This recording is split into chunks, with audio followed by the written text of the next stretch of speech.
upbeat. Probably don't have to pay royalties.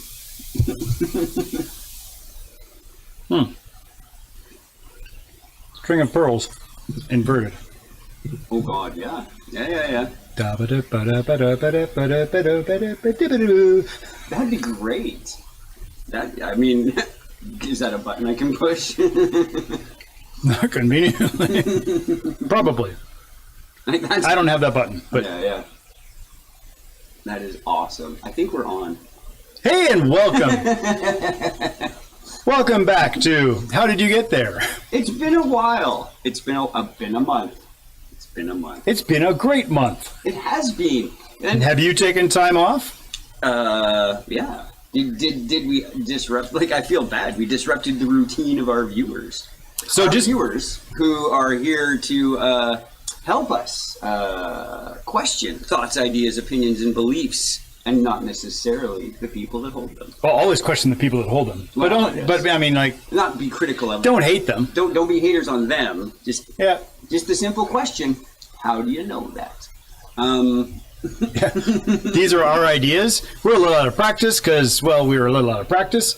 So it's our ideas, our opinions, enough for today. Yeah. So hold us accountable for our opinions. But not Jess. Jess FM, Jess TV, Jess's entire family. And who have been celebrating together also this month. Super excited for him that he got to hang out with family earlier and gets to do it again at the end of the month. Nice. So I guess let's throw that out. Never been this prepared that way before. Program note. In 2 weeks, Stephen won't be here. No. So I've got my reliable, amazing, I don't know, other secondary type co-host Megan, who is technologically savvy, and because Jessie is also off next week, she's gonna try and make all this happen for us. Nice. Thanks, Meg. She totally can. Her and her sister are astounding women. Brilliant. Costumers, crocheters. Not customers, they're costumers. Costumers, amazing. Yeah. So the routine change, that's what I wanted to talk about today. Yeah. And I'll go first because... You do the thing. So we have like a daily routine. Like we establish them some points sometimes. We adjust them some points sometimes. An easy one, people typically have a job or a school that's a thing they do. And then somewhere they plan a disruption to that routine. They plan like a holiday or a long weekend. A vacation. They vacate their routine. Yeah, exactly true. They leave the job empty. And I think, you were saying, and I absolutely agree, a full drain of the brain, as they say, from that kind of routine would take probably 2 weeks to accomplish what you hope to. If you're overwhelmed, overworked. Because your brain. Oh, we are pattern machines. Like if nothing else, and it's always. I don't want to drag this all the way back to what I study. But it's true. We want machines that can identify patterns really well. Because we think we're pretty good at identifying patterns. We're not, but we think we are. We're good at finding them. We're good at overlaying what we believe a pattern to be on the available data. Like even fun-filled example to me is when you're kids or even adults looking into the clouds and saying, "Hey, doesn't that look like a?" I see a bunny. Yeah, I see a sailing boat. Where is that? I see man's inhumanity towards man. Those are some weird clouds. But thanks, Charlie Brown. That's what humans. That's the pattern seeking of humans.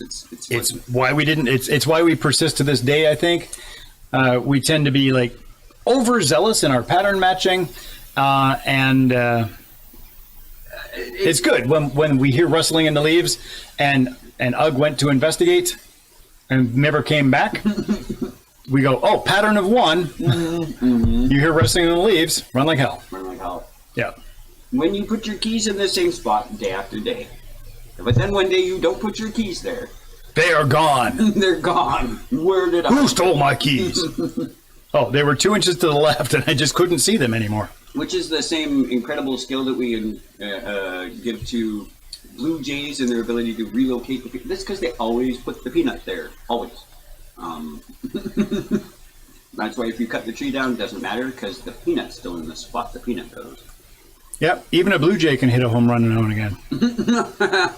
Yeah, you watching? Nah. No.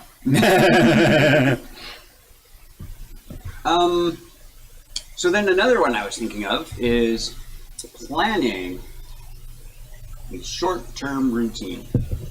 Yay, planned spontaneity. Like your dragon boat schedule. Yeah.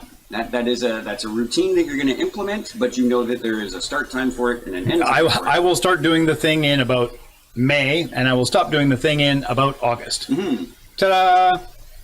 And I can plan to do the same thing again next year.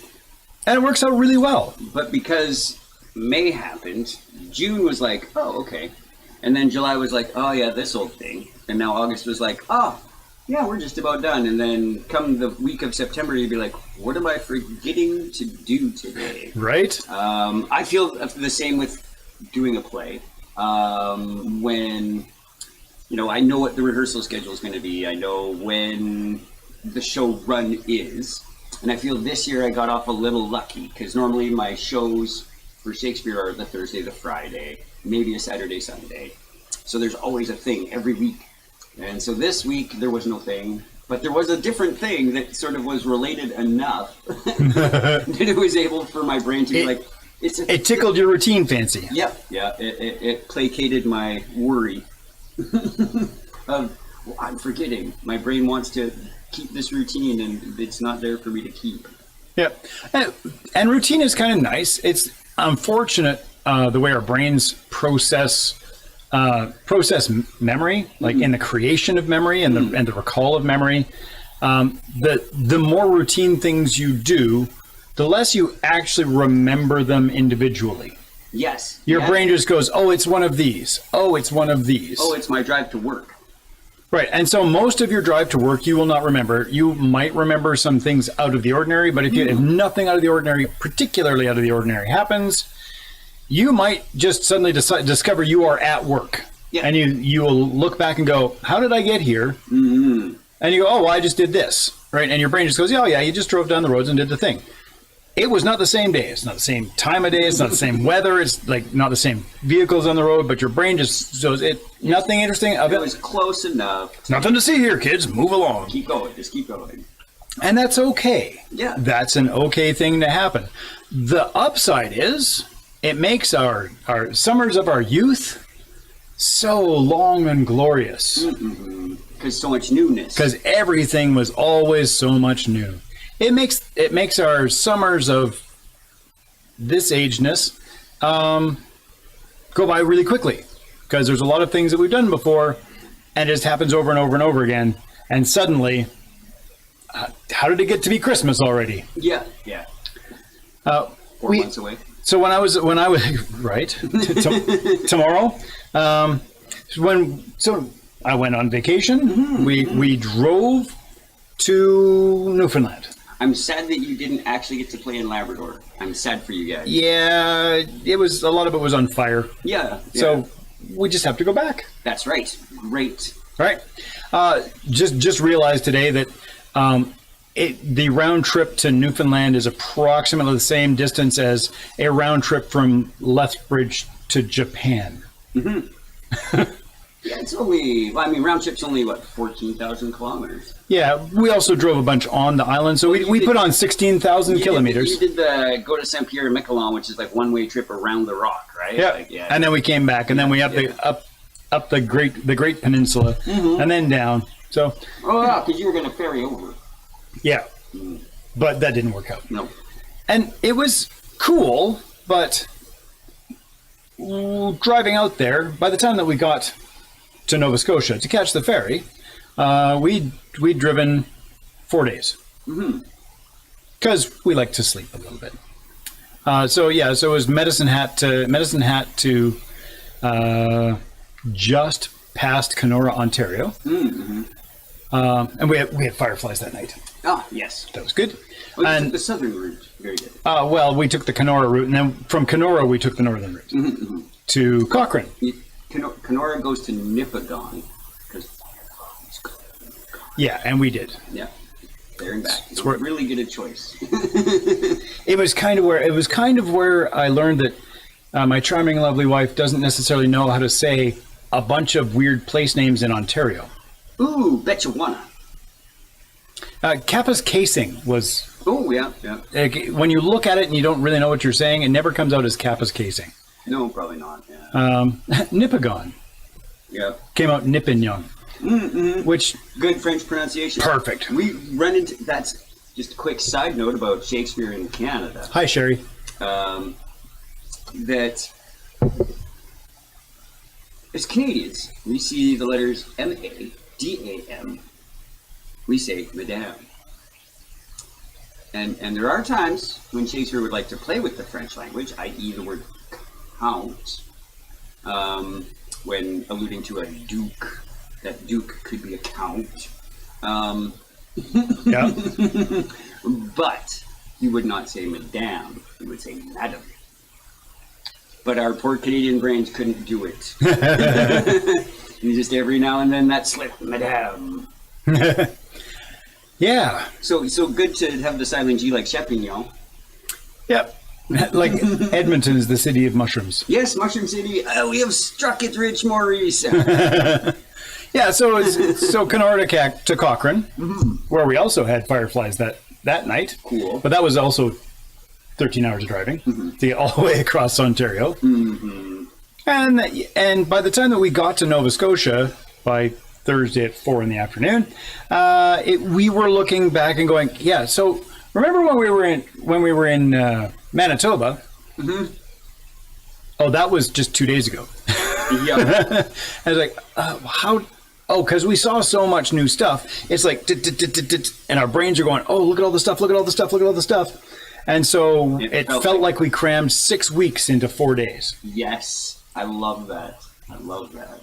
Whereas when I look back over the month of May, for example, so many of my days in May were all the same. It's like May went boop. Yeah. So, but it was good. It was good to make the change. They say a change is as good as a rest. And it could be the same. Yep. Like it was a restful event. Like you guys were team driving, right? Team driving. It was good. We were camper. We half camperized our van, and we. I figured like every third stop is hotel and shower. Or Campground with showers. Campground with showers. They're great. Yeah. The one in Yellowknife is amazing. Yep. It is actually. I love their campground. But that's, I mean, if I go back, that would suddenly be like a third trip for me now if I go to Yellowknife. And then it would be like, oh, this part of the drive, yeah. Yeah. Because it's when you're coming south and it says Edmonton, 2,000 kilometers. You're like, wow, I know what I'm up for. I can do that probably eventually. I'll get there. A couple days, no problem. Yeah. So the song about Canada is rocks and trees and trees and rocks and rocks and trees and trees and rocks. That's all about traveling across Ontario. Or taking the northern route, really. Or taking the northern route, yeah. Because when you talk to people and yet are making fun of Saskatchewan for being all flat. They've never been to Manitoba, have they? Yeah, well, they're quick to remind you about but up north. It's so forested. It's so hilly. Yep. It's part of the Canadian Shield. Yep. It's impressive. Oh my God, it's impressive. Like, it took you days to cross that at 100 kilometers an hour. Yep. Like, days to get across it. But that's the thing, though. Like, did you find... Look, so I played it as the National Lampoons. Look, kids, rocks and trees. Look, kids, rocks and trees. But like, at what point on your drive was it like, yeah, I don't need to look out the window anymore because it's more of the rocks and trees? I mean, not because of traffic or whatever. I mean, like, just be like my mind wanders and I look at rocks and trees, but I'm not fascinated by the new growth or the type of rock anymore. Like, there's a point where it wasn't until our trip back across the same bunch of rocks and trees that we were going like, all right, maybe I've had enough. Yeah. Cool. Because it's weird, and we actually talked about the notion of, nobody likes the prairies if you're not from the prairies, and if you're from the prairies, you think prairies are boring and trees are exciting. Mm-hmm.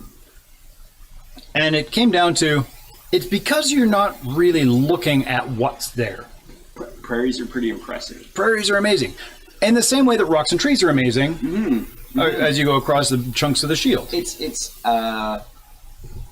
when those from central or southern hemisphere areas experience a Canadian snowfall. Mm-hmm.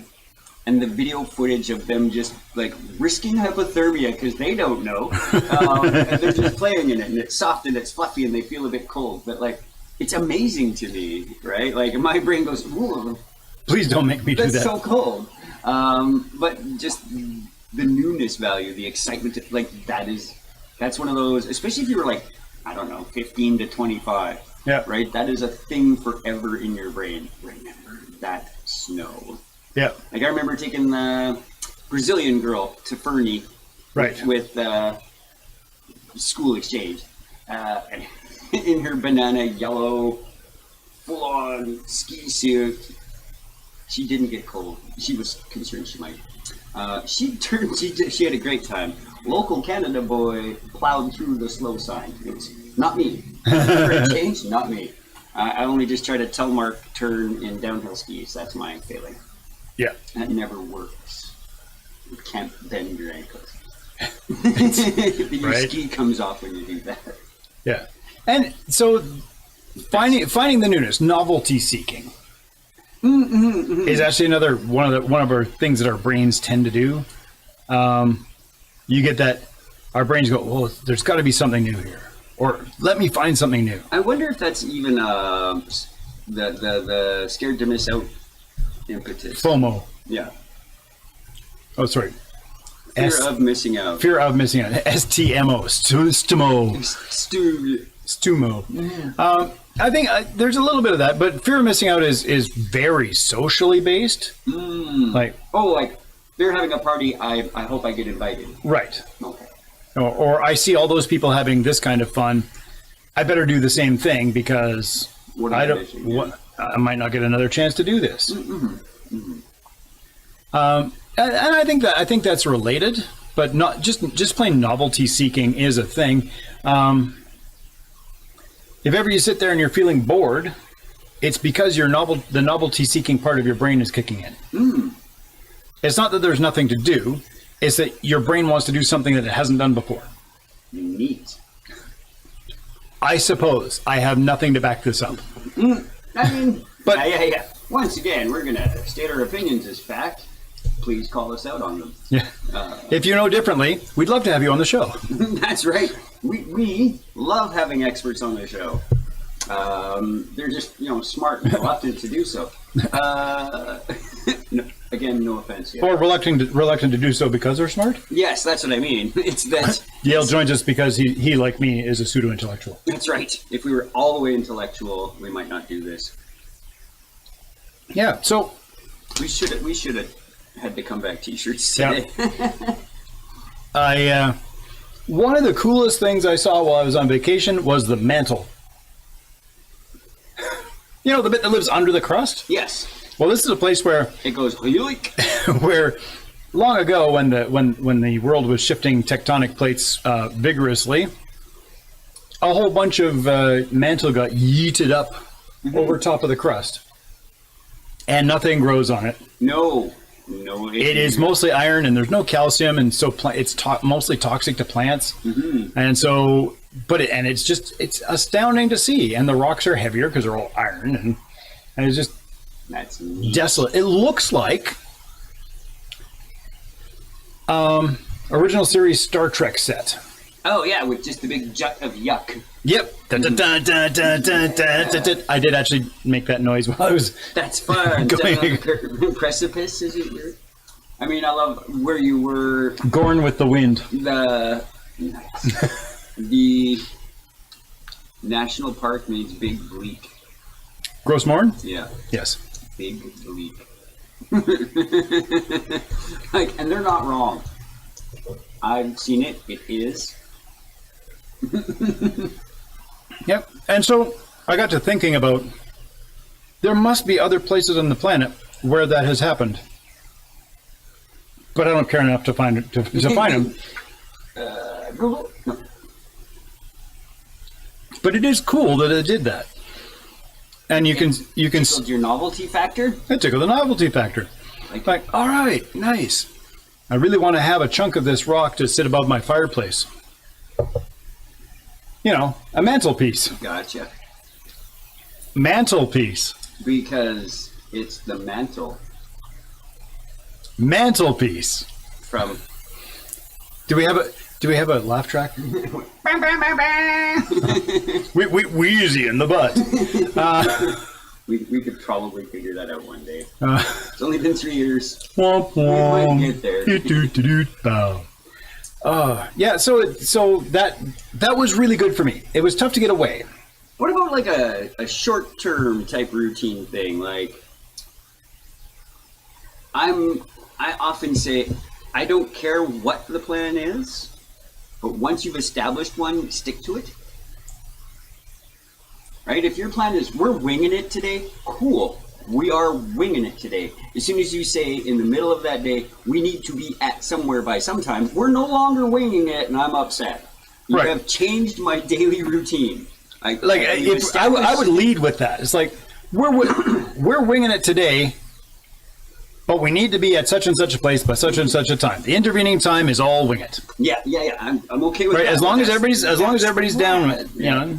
Yeah, but like that's really as like as simple of a thing. Like I can create a daily routine based on that first piece of information.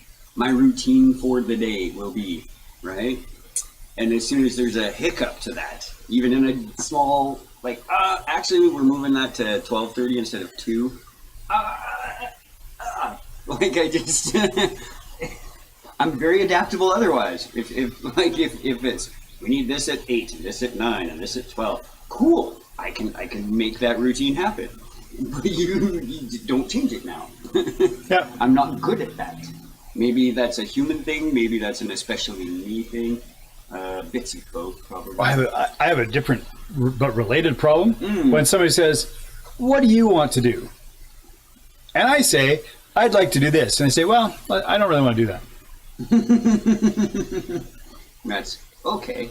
Is there something we can discuss that we might do together? Right? There we go. Look at me with dating. No wonder I'm still single. You can make a plan, but don't ask me to don't have a plan in your mind and then ask me to essentially guess what your plan is. Yeah. That is so true. Do you want to go for a walk? Yeah, that sounds great. Yeah, I wasn't thinking that, but like, I know that you usually do. How would you like to do X? Is it, not really. No, I would like to do X. Please come with me. Sold. Yeah. I did almost get thrown out of a biology class one. Chemistry class. Leonard. Yeah, I was in bio 10 and chem 20. Or no. Leonard was chemistry all the way.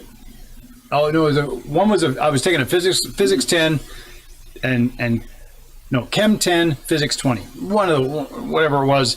I was sitting doodling on the wall because I was bored. And he said, Apparently he'd never doodled on a wall before. I guess. Because I was bored. Mr. Graham, what are you doing? I'm doodling on the wall, sir. Yeah. Well, how would you like to come in and clean that up after school? Not particularly, sir. Well, stop it. Okay. Okay. Yep. I mean, fairly. Why not ask questions for which they aren't prepared for any response? Related response. Like, you can ask a question, do you like vanilla ice cream? Bubbles! Right? Like, that shouldn't be a situation. And yes. One might prevent us asking the question. I mean, somebody could ask a question like... If I don't have vanilla ice cream and I'm like, hey, would you like vanilla ice cream? Yeah, sorry. Yes, I would. Well, too bad. I've only got chocolate. Here's $10. Go to the store and get some. Or if I were to say something like, "How would you like to do the halfway through the show bumper on our show?" I probably should. I feel like it's a thing. I would like to do it flying. Yeah. You're halfway through. You're on the air. You're on the air. Sorry, that was good for flying. Gee, how did you get there? How did you get there, indeed? Yes. It's halfway through our show with Stephen and Jeff, the Graham brothers. Hello. Hey, look, I'll be we're back back up in 2 weeks. I will not be back in 2 weeks. Wrecking the routine already. I'm going to the United States of the America. I just since we're doing, unsponsored drink commercials and things like that, we're gonna try and put together a little intro for ourselves. Maybe some marketing items, or at least something to promote ourselves. And I would welcome, I may or may not use any or all, input, feedback. Something about having the curtains open, the drone come up, see us working in here, something like that, right? That'd be cool. I mean, Theme song. Somebody want to write us a theme song? Yes. I mean, that's all a thong is themes. Oh, we're the boys, the chorus. We hope you like our show. We know you're rooting for us, but now we gotta go. So not the case for this show. Most other shows we do, yes. No, sadly, we're often near the lead. Hello, my baby. Hello, my honey. Hello, my ragtime gal. Inverted string of pearls. If you tuned in before the show started. Just grab that beautiful solo and just. A train would be good. I took the A train last summer. Nay. But I didn't go way up to Harlem. Oh. Interesting. That was fun for me to be in Harlem in the Netherlands. Ooh. You globetrotter, you. Yeah, but for, that's where I have those, oh yeah, of course, moments. Like Nova Scotia. Oh yeah, of course. New Scotland. Everything is named after Scotland. And likewise, it was a Scottish colony. Yep. Yeah. But New York was New Amsterdam. So, of course, the nearest community would be Harlem, because what's really close to Amsterdam is Harlem. So it's just like the, oh yeah, of course, moment. Yep. Adoy. Yeah. Yeah. But if you don't take a break from your local routine, you don't get to see those other patterns. I mean, agreed. I went to school. You went to school with the Vanderzee brothers. Yeah. I found myself in a place in Holland called the Netherlands called Zandvoort Vanderzee. It means by the sea. But I would have never, it would have just been Jeff Vanderzee my whole entire life. Yep. I'm just man, no thought. No, not that anyone's oh, Jeff Graham, that's obviously means gray suit of armor or gray home. Right? Nobody's sitting there going, well, obviously. Obvious. Oh, well, but they might. They might one day just be oh. Not that we're all choosing our surnames or that they were anymore even important until the 1600s. No, people gave them to you. Yeah, well, it wasn't a surname. It was a occupation title typically. It was some kind of occupational or locational designator to distinguish you from some other Jeff. Mm-hmm. They still very much do that in the Newfoundland. Yep. Where there are still many people named John. Which John? John from away. John from down the hill. John from up the hill. John from down the street. John from by the trees. Yeah. Mm-hmm. I do this. Mm-hmm. These are the Daves I know. These are the Daves I know. Yeah. Some of them are David, but most of them are Dave. Right? But it's which one? So I have a former business partner named Tim. Yeah. I have a dragon boating friend also named Tim. When I'm talking about Tim the dragon boat person, I always say neighbor Tim. Not because he's my neighbor, but he's the neighbor of somebody else in dragon boats. And so he is neighbor Tim. He's just always neighbor Tim. Which Tim? Neighbor Tim. Ah. Oh, okay. Yeah. You have built a routine. Yeah. And it's fine. It works. when I say neighbor Tim, they go, who? And then if I have to explain, oh, well, it's the neighbor of Barry. Okay. Yep, Barry's neighbor from Dragon Boat. Yeah. Yeah. As opposed to Jen's spouse. Yes. Tim. Who's the third Tim? Yeah. There's many Tims. There are. Yep. I don't have as many in my circle, so I don't really need to disambiguate that way. George. Do you know people named George? I know George. You know at least 2 Georges.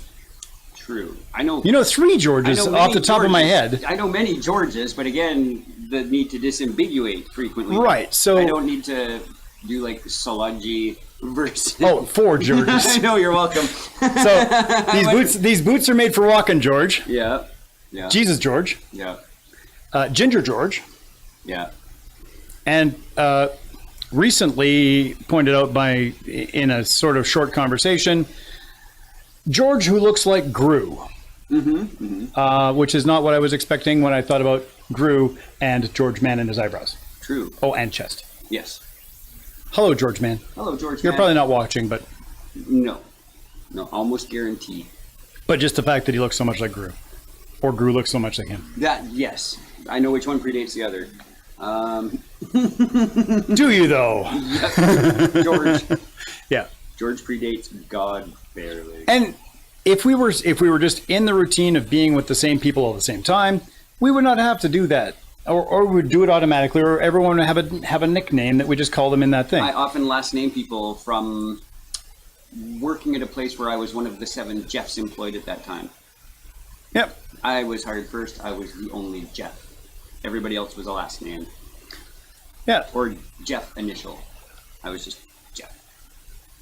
That was just luck of the draw. I was there first, so they were used to just calling me that. Old Jeff. Yep, well, Jeff, yeah, that's just me now. Oh, and welcome to another exciting episode.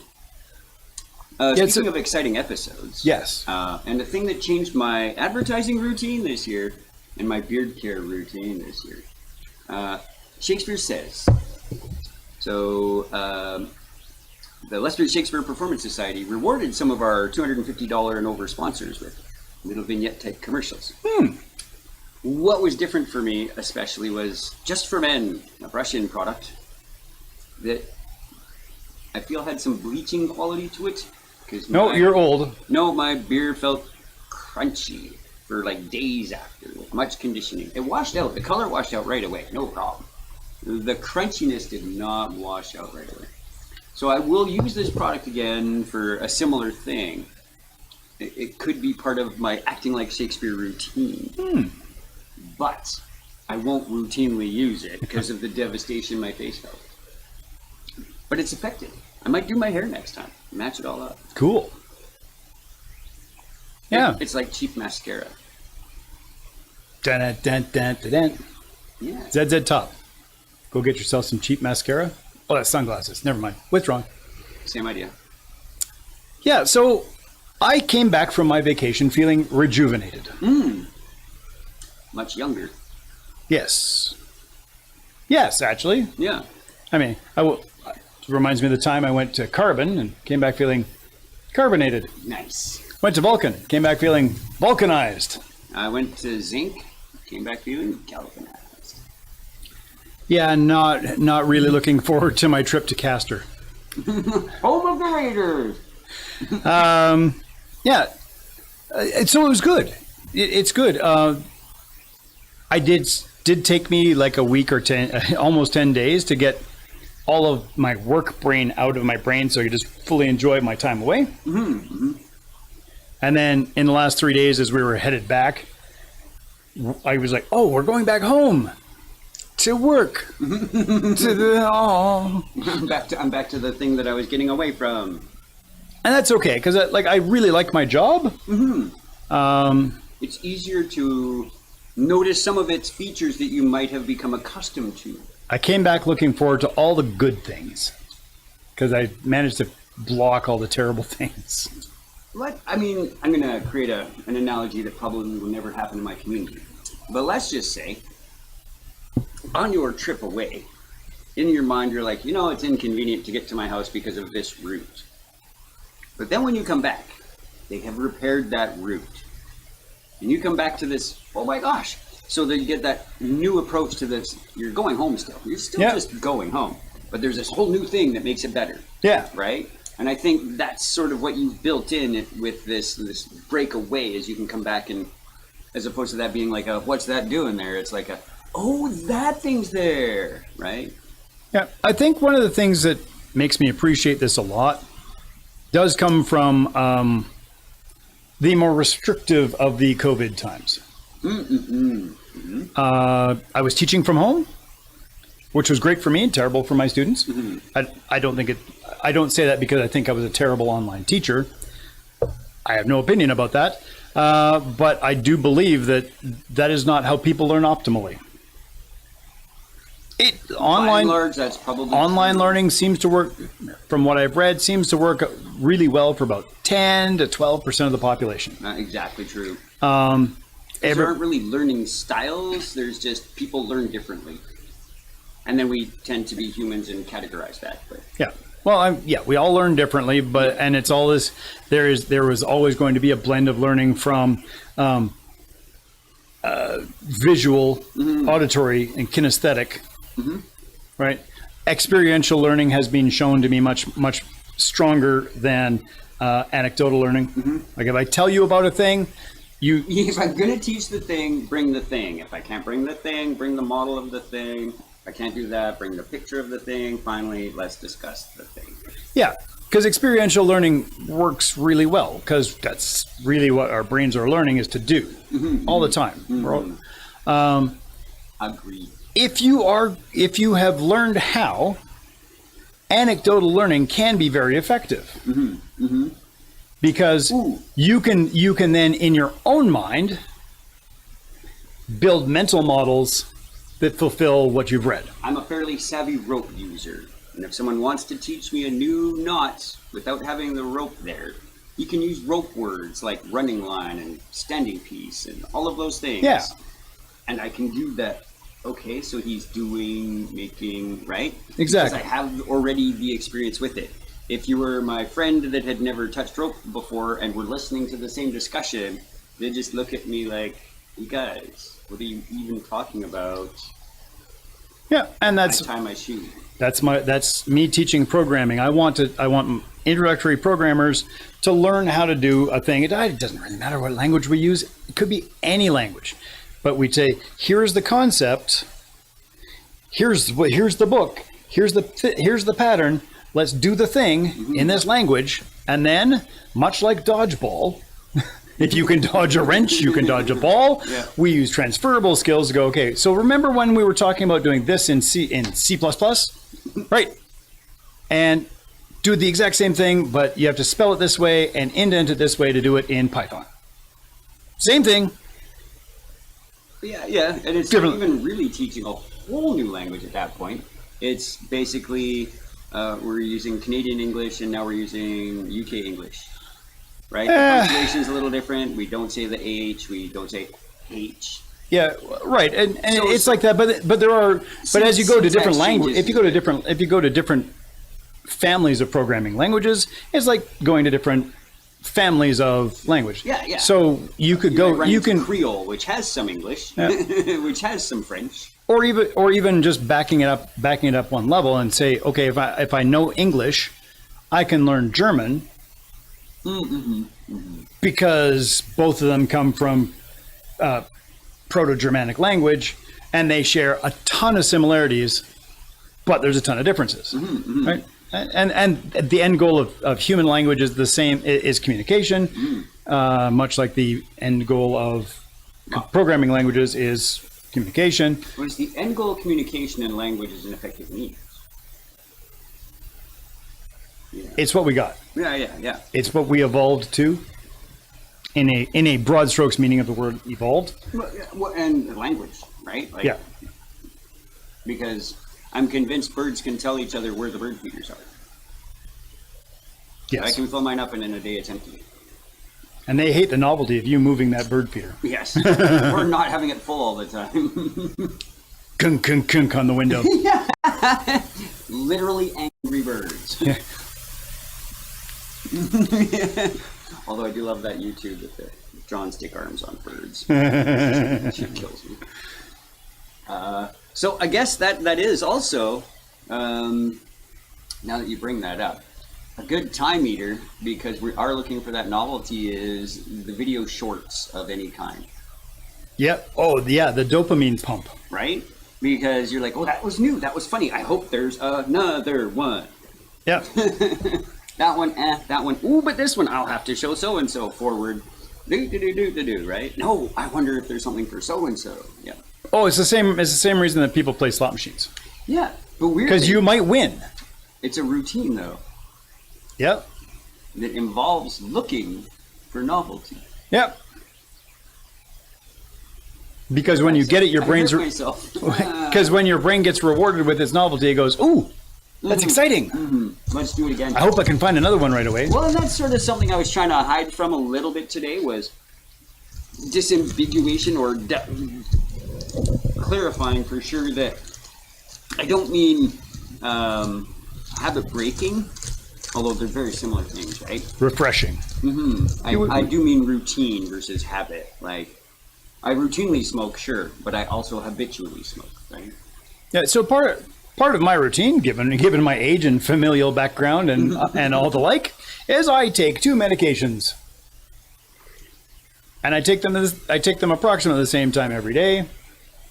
And if I don't do it first, I come back and go, "Did I do that today?" Because I normally do it first, and it's not first now. So You're staring at the handful of meds going, will this be twice in a row? yeah, and I am. Handful of meds, 2. Nothing is. If I double up one day, probably not going to kill me. If I skip a day, also probably not going to kill me. I have adjusted a bunch of other things in my life to maybe someday I can go off these meds. That'd be great. But whatever, it's such a habit. It's such a part of the routine, but not yet habit. Yeah. That I have to think about doing it, and I have to consider whether I've done it, because my brain just goes, every morning I do this thing. Did I do this thing this morning? Something I caught, and it's interesting to me, how upset we get with ourselves when we do something that breaks our own routine. So today, Dad, medications. So Sunday is refill the big container day. Take all our master pill bottles, put in our dailies. Yeah. Fill it up. That's what you do on a Sunday. So he comes downstairs, grabs his cup. Oh, damn it, I forgot the tin box today. But, like, right? Like, he'd done everything else in his routine, did the bathroom, hair, whatever he does in the morning, got downstairs, because every other morning he's not bringing that tin box down, but he knows every Sunday he's bringing the tin. So it was interesting, the same sort of situation that, like, I'm so frustrated that I broke my routine. Yep. Right? The same confusion you have, like, oh no, right? It's the wrong I had a time. 195-day streak on Wordle, and then I just got busy and didn't do it one day. And now I'm back to a one-day streak on Wordle. Yeah. And it doesn't actually matter for that, because it's just a game. I feel that. There are many games that have sign-in rewards, right? Did you sign in today? Pokemon Go. Right? Yep. Did you spin a thing? Did you catch a thing? Did you walk a way? Did you walk a waka? And so during the big winter colds, I missed a go spin a Pokestop for sure. Right? But like my brain was like, oh, I did not do the routine thing. Yeah. And it's so inconsequential, but yet brains. So like I guess. I'm thinking brains punish us for the same things it would care to reward us for when we fail. Right? Oh, the routine was broken. Now I understand. Yeah. Well, I think that's one of the things that helps you build habit, is if you do the thing and you're rewarded for doing the thing. If you stop doing the thing, you miss your reward for doing the thing. Yeah. I'm not enough of a neurochemist to know if there's like, is it just the lack of reward, or is there like an equal punishment chemical that goes off? Yeah, I'm not certain there's a punishment chemical for that. I don't think there is either, but I think there must just be. So if you know somebody in neuroscience that would care to come on and talk about neuroreceptors and brain chemistry of word systems, that'd be swell. We would love that. Send them our way. Same with the word guy. I want to get Bryson on here, but I don't necessarily. Word guy. Does he get his own theme song? That would be awesome. He's a philosophy of words guy. So he's more of what do you mean when you say mean? That's the average, right? Yeah, median. the arithmetic average. But more of the what? Why should words have the meaning we assign them? Those kinds of questions. That's cool. Yeah, that feels like maybe a one we need an expert like that for. Because I'm always all about words matter, and then you just see some guy who's like. The editor for Webster's Dictionary is like, don't ask me. I just write down what people are using them as. My job is write down their current usage. So I can't tell you if you've used it correctly or not. I'm just telling you that it gets used that way. So I got back from my vacation, thinking of things that we do and then things that we don't do. Like, I need a vacation to recover from my vacation. I need days of doing. Give me days of doing a different thing to separate me from that before I go into this other regular routine. And it's. You're not like that's a common phrase. Yeah. I need to recover from my holiday. Yeah, I holidayed too hard. How did that happen? Yeah. Depends what you do, like how much planning, aggressive planning you do for your vacation. Almost none. I don't, right? I'm willing to do a guided tour, like if I'm going to be there a while.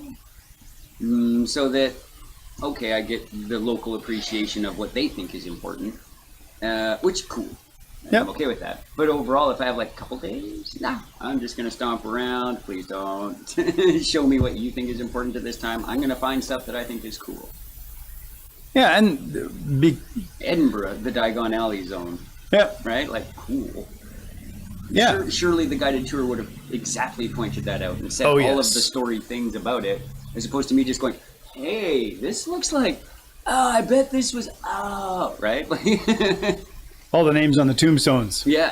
Have characters in Harry Potter. Also, the graveyard we found where dude in the, 1600s, somewhere in there, was at local Think Global.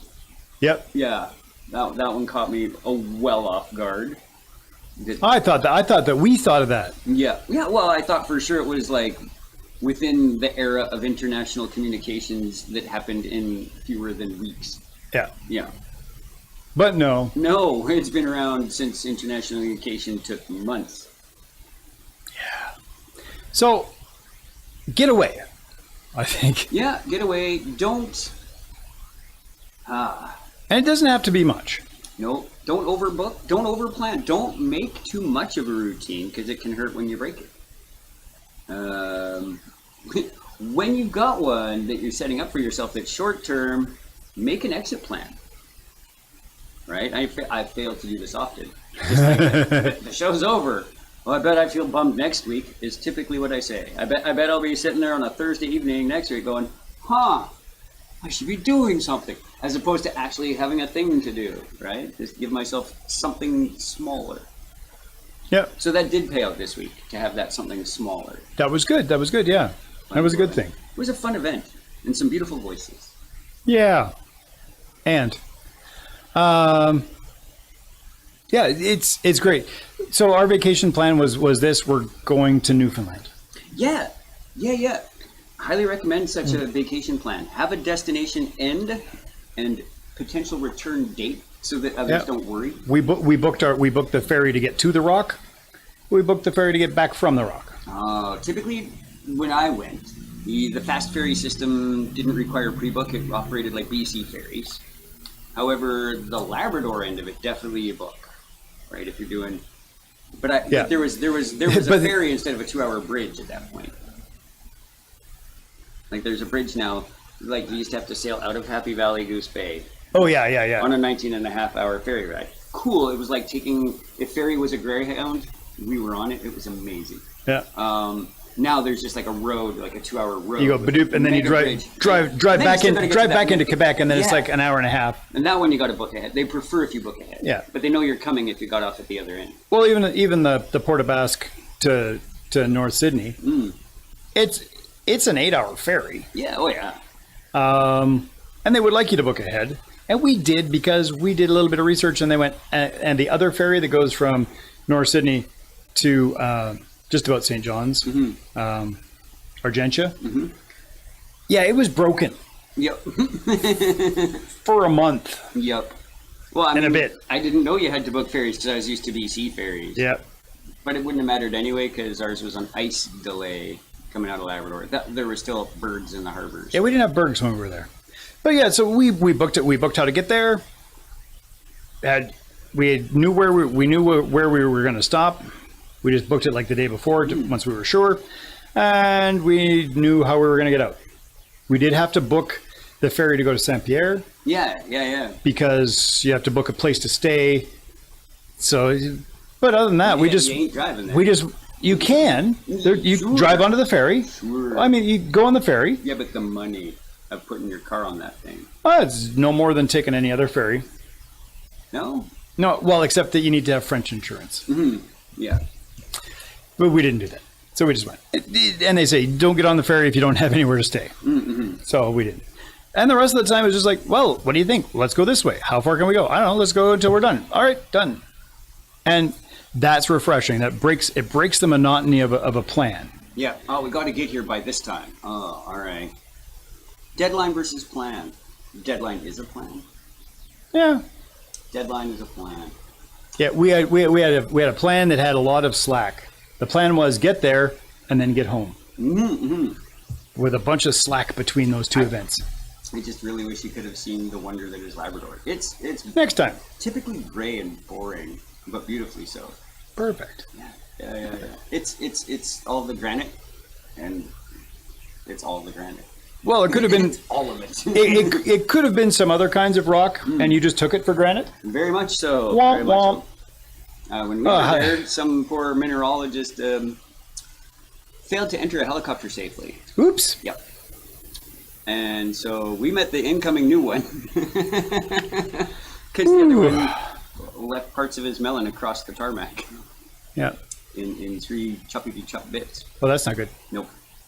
So we, maybe we need to get... I think it's because he was too comfortable with his routine of getting out. Getting out of it, yep. Lost his head. Maybe we should get one of the sisters of the Catholic faith here next, maybe in a feature show, so we can break that habit too. Yay! Wah, wah, wah. But speaking of deadlines and plans, it's time for us to go. We're at the end. Thank you for tuning in. This has been How Did You Get There? I remain Stephen. I will probably always be Jeffrey. Well, Jeff expensive, but Jeff just for easiness. Thanks to Jess for managing our stuff, and we'll see you in a fortnight. Well, he'll see you in a fortnight. I'll be